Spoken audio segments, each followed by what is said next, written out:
हर हर महादेव। भोलेनाथ की कृपा सदैव हम पर बनी रहे। महाशिवरात्रि की आप सभी को ढेरों शुभकामनाएं। दोस्तों, महाशिवरात्रि के पूजन में हमें किस किस पूजा की सामग्री की आवश्यकता होती है उसका वीडियो मेरे चैनल पर है, आप वहां जाकर के देख सकते हैं। दोस्तों, जैसे कि आप सभी को पता है कि महाशिवरात्रि हर महीने में आती है, लेकिन वर्ष की 2 शिवरात्रियां बहुत ही विशेष होती हैं। एक तो फागुन मास की, दूसरी श्रावण मास की। तो आज की इस वीडियो में श्रावण मास की शिवरात्रि पूजन विधि के बारे में जानेंगे। तो दोस्तों, आप यह पूजन सुबह सवेरे भी कर सकते हैं, शाम के समय भी कर सकते हैं, और ये पूजन घर के मंदिर में या फिर इस प्रकार से अलग से चौकी लगाकर भी कर सकते हैं। तो चौकी पर मैंने पीला वस्त्र बिछाया है, बेलपत्र का आसन देते हुए शिव परिवार को विराजमान किया है। उसके बाद मैं अक्षत लेकर के अष्टदल कमल बना रही हूँ। तो दोस्तों, ये पूजन सामग्री आप इसे लेकर मंदिर में भी जाकर के पूजन कर सकते हैं, मैंने आपको पहले ही बताया है। और एक चौकी लगा ले, पीला वस्त्र मैंने आपको पहले ही बताया, बिछा ले। और दोस्तों, इस प्रकार से करना है। और दोस्तों, क्योंकि ये बहुत बड़ा पर्व होता है, तो आप इस दिन कलश की स्थापना जरूर से करें, क्योंकि ये देव पूजन होता है। तो इस प्रकार से कलश पर हम यहाँ पर चंदन से, अष्टगंध चंदन से स्वास्तिक बना लेंगे। शुभ चिन्ह बनाना बेहद ही शुभ रहता है। तो जो ये पूजन है, मुख्य रूप से जिस दिन शिवरात्रि होती है उस दिन शाम को प्रदोष काल में शाम के समय की जाती है। जैसा भी आपके पास समय सुविधा हो आप वैसा कर सकते हैं। तो मैंने यहाँ कर दिया है, कलश रख दिया है। कंठ में मैंने यहाँ 3 बार कंठ में मोली लपेट लें इस प्रकार से। और कलश की स्थापना कैसे करें उसकी वीडियो मेरे चैनल पर है, आप वहां पर जाकर देख सकते हैं। मैंने पूरी डिटेल में बताई हुई है, आप वहां पर जाकर देख सकते हैं। मैंने गंगा जल पहले ही डाल लिया था लोटे में, उसके बाद शुद्ध ताजा जल भर लेंगे। आज के दिन हम भोलेनाथ का पूजन करते हैं, तो हम यहाँ पर दीप कलश की स्थापना करेंगे, यानी कि हम नारियल की जगह पर हम दीपक रखेंगे, तो हम देव कलश बनाएंगे। इस प्रकार से जो भी इसमें अक्षत है, दुर्वा है, पुष्प है, ये सभी चीजें मैंने इसमें डाल दी है। और उसके बाद पंच पल्लव लगा देंगे। यहाँ पर आपके पास अगर आम के पत्ते मिल जाएं तो आप वो भी लगा सकते हैं 5-7 की संख्या में, या फिर आप 5 पत्ते ही ले लें, वो भी आप इस प्रकार से रख लेंगे। और पूजा के दौरान ओम नमः शिवाय जरूर से बोलें। मैंने एक पात्र में अक्षत रख लिए हैं, इससे हमारा पूर्ण पात्र बन जाएगा। भगवान भोलेनाथ की पूजा में अष्टगंध चंदन का प्रयोग किया जाता है। तो इस प्रकार से मैंने यहाँ दीपक स्थापित कर दिया है। उसके बाद दीपक को मैं यहाँ प्रज्वलित कर लूंगी। दोस्तों, ओम नमः शिवाय का जाप करते हुए दीपक प्रज्वलित करना है। और मैं दोस्तों यह पूजन मैं अपने घर के आंगन में बाहर कर रही हूँ। तो यहाँ पर हवा चल रही है, तो इसका माइंड मत करना कि दीपक 2 बार में जला है, तो इसलिए मैंने सोचा कि आपको पहले ही बता दूं।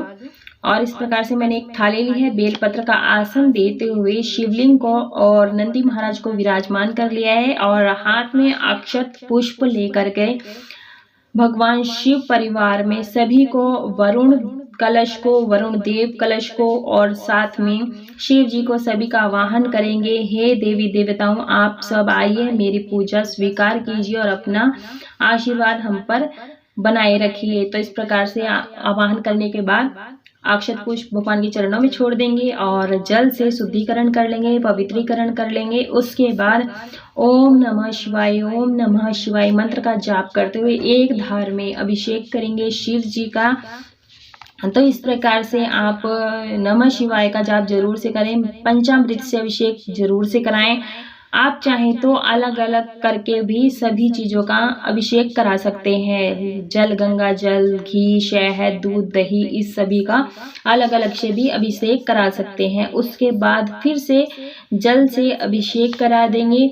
अगर आप पूरी रात्रि भर जागरण नहीं कर पा रहे हैं तो महाशिवरात्रि पर तो एक बड़ा सा दीपक रखकर जला सकते हैं, ताकि पूरी रात्रि जलता रहे। उसके बाद मैं गंधोदक स्नान करवा रही हूँ। अष्टगंध चंदन है, इसको मैंने गंगा जल में घोल लिया है, उसके बाद अभिषेक करवा रही हूँ। तो ओम नमः शिवाय मंत्र का जाप करते रहें और इस प्रकार से फिर शुद्धोदक स्नान करवा देंगे, मतलब शुद्धिकरण करा देंगे शुद्ध जल से। उसके बाद इन्हें मतलब अच्छे से मल के साफ कर लेंगे और उसके बाद हमें इनका अंग पोषण करना है। तो इस प्रकार से जो ये जल है, जल को हम तुलसी के गमले में ना डाल करके अन्य गमलों में, अन्य पेड़ पौधों की जड़ में डाल सकते हैं। उसके बाद हम करेंगे अंग पोषण। तो इस प्रकार से प्रेम पूर्वक से अच्छे से साफ कर लेंगे। अगले दिन प्रातः तक जलता रहे तो पूरा पुण्य फल प्राप्त होता है रात्रि जागरण का। तो इस प्रकार से कर लेंगे। शिवलिंग का अभिषेक कराएं। भगवान भोलेनाथ इतना श्रृंगार से प्रसन्न नहीं होते हैं जितना कि अभिषेक कराने से प्रसन्न होते हैं। बेलपत्र का आसन देते हुए मैंने शिवलिंग विराजमान कर लिए, साथ में नंदी जी को भी विराजमान कर लिया है। एक प्लेट लिया है, दूसरा दीपक जलाने के लिए अब चावलों का आसन देते हुए दीपक प्रज्वलित कर लेंगे। महाशिवरात्रि के दिन शिवलिंग का अभिषेक अवश्य रूप से कराना चाहिए।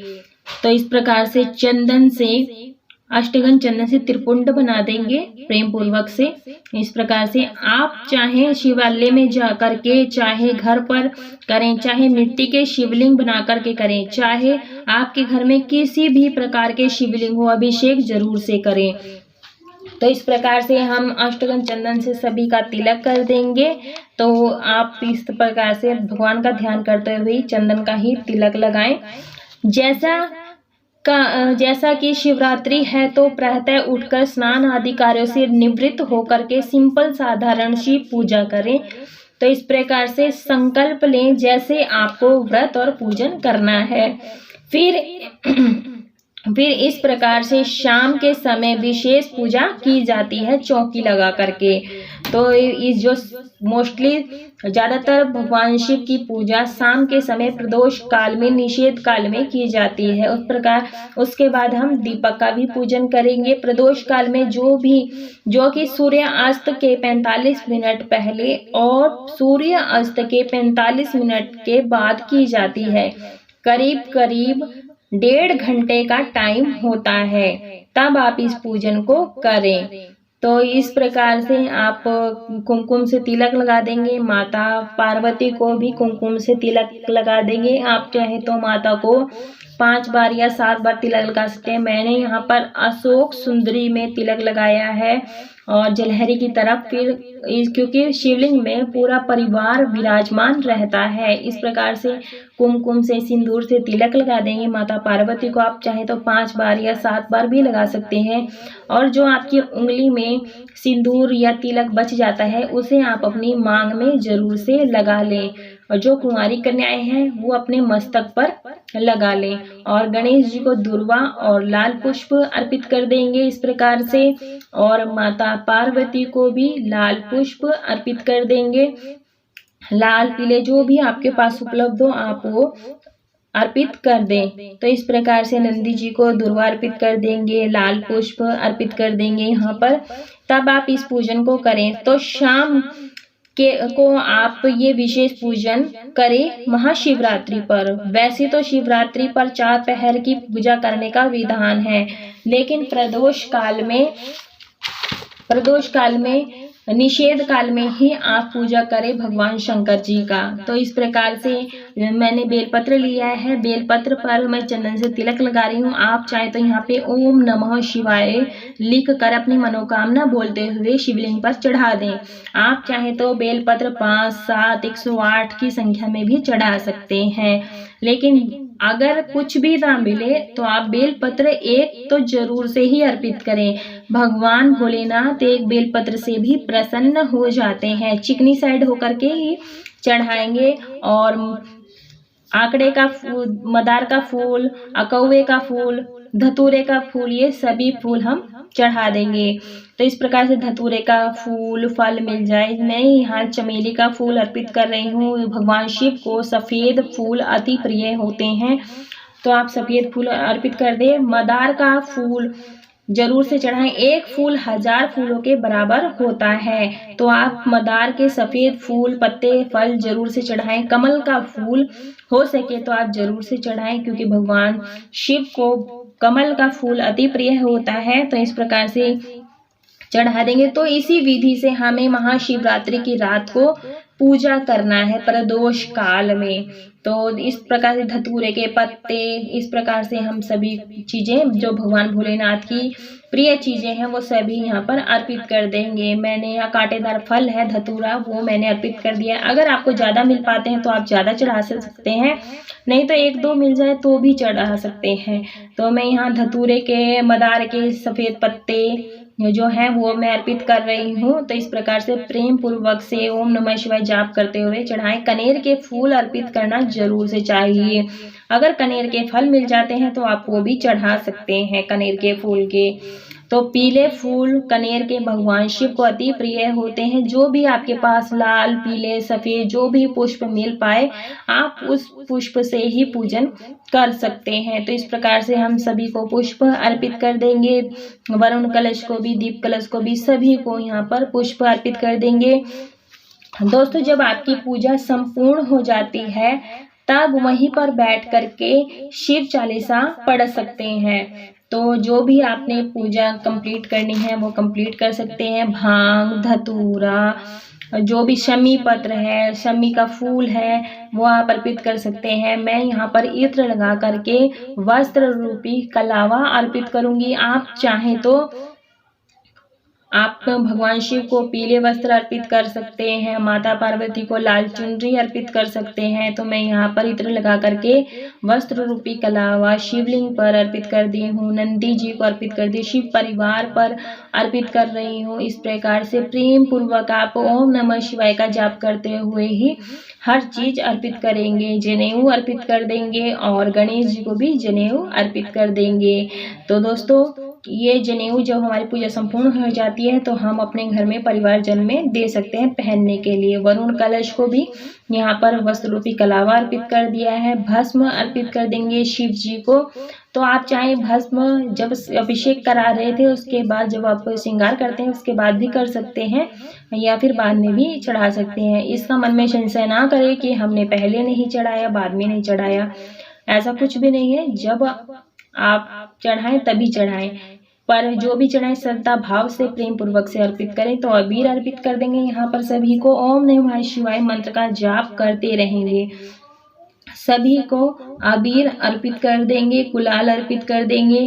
तो दोस्तों, अबीर तो मेरे पास नहीं है, गुलाल है तो गुलाल ही लगा रही हूँ। अबीर यहाँ पर नहीं मिलता है, तो आप जो भी आपके पास हो वो आप चढ़ा सकते हैं। धूप दिखा देंगे प्रेम पूर्वक से ओम नमः शिवाय मंत्र का जाप करते हुए। दोस्तों, अगर आप हो सके तो सफ़ेद वस्त्र धारण करके ही इस पूजन को करें। अगर सफ़ेद नहीं है तो आप कोई भी वस्त्र हल्के रंग के पहन करके ही पूजन करें, और शुद्ध होने चाहिए, स्वच्छ होने चाहिए कपड़े। तो वही वस्त्र धारण करके ही आपने इस पूजन को करना है। दोस्तों, आप यह पूजन उत्तर पूर्व दिशा की ओर मुख करके इस पूजन को करें तो विशेष लाभ प्राप्त होता है। और इस प्रकार से हम यहाँ पर तिल अर्पित कर देंगे भगवान शिव को, इस प्रकार से। तो दोस्तों, श्री शिवाय नमस्तुभ्यम मंत्र का भी जाप कर सकते हैं, ओम नमः शिवाय मंत्र का भी जाप कर सकते हैं। तो इस प्रकार से व्रत, ये जो पूजन है व्रत है, फलाहारी व्रत होता है, तो आप फलाहारी चीजों का ही भोग लगाएं।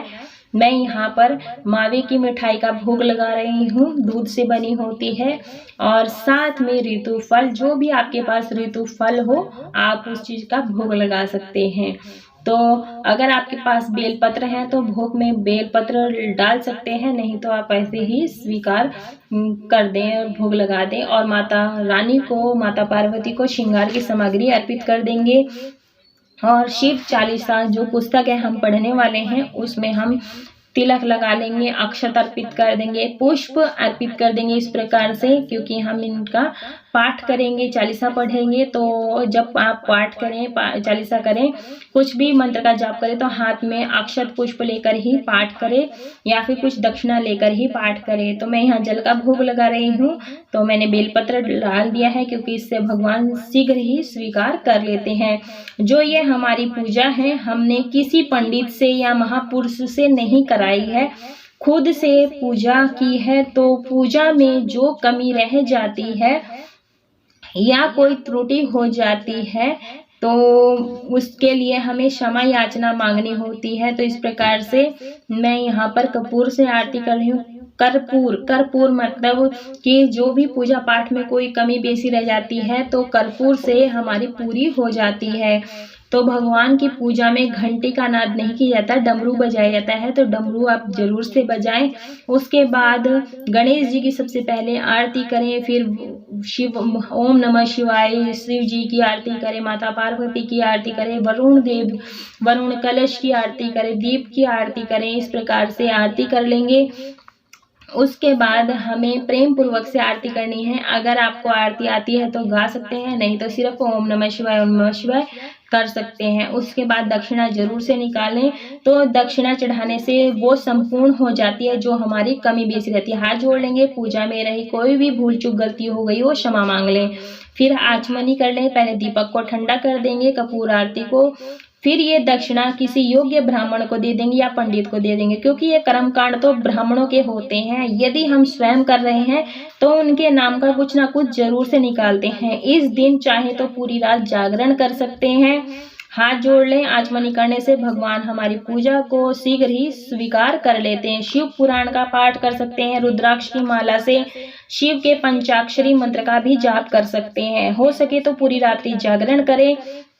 अगर आप जागरण नहीं कर सकते तो अपने जो कलश की स्थापना की है उसमें कोई बड़ा दीपक रख लें और जो पूरी रात जलने दे, वो वहीं पर लेटकर सो सकते हैं। जो कि आपकी रात्रि होगी वो महारात्रि हो जाती है, बहुत ही ज्यादा पुण्य होता है और भगवान भोलेनाथ की भक्ति प्राप्त होती है। तो दोस्तों, इस प्रकार से आपने महाशिवरात्रि के दिन भगवान भोलेनाथ की पूजा करनी है, अभिषेक करना है। तो बिल्कुल सिंपल सी साधारण सी पूजा है, बिल्कुल सरल विधि मैंने आपके साथ शेयर करी है।